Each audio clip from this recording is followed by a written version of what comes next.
এই দুনিয়ার সুখ আনন্দকে নষ্ট করে দেয় বার্ধক্য। মানুষ বুড়ো হতে চায় না। ভারতের একজন ধনকুবের আছে, নাম শুনেছেন না? মুকেশ আম্বানি। ওনার স্ত্রী নীতা আম্বানি, আমি একটা নিউজে দেখলাম, তিনি গোল্ড ওয়াটার খেয়েছেন। এক বোতল গোল্ড ওয়াটারের দাম মোস্ট লাইকলি $60,000। এক বোতল গোল্ড ওয়াটার। কেন? এটা খেলে বার্ধক্যের ছাপ নাকি চেহারায় লাগে না। কিন্তু মানুষ যতই বয়স ধরে রাখতে চাক, এই দুনিয়ার জীবনে বয়সকে ধরে রাখা যাবে।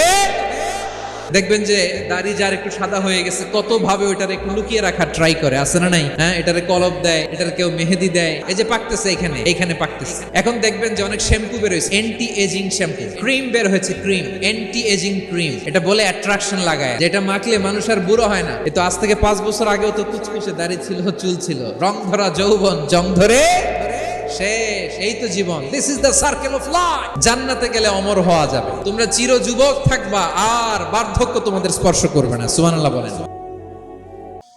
Thanks for watching this video.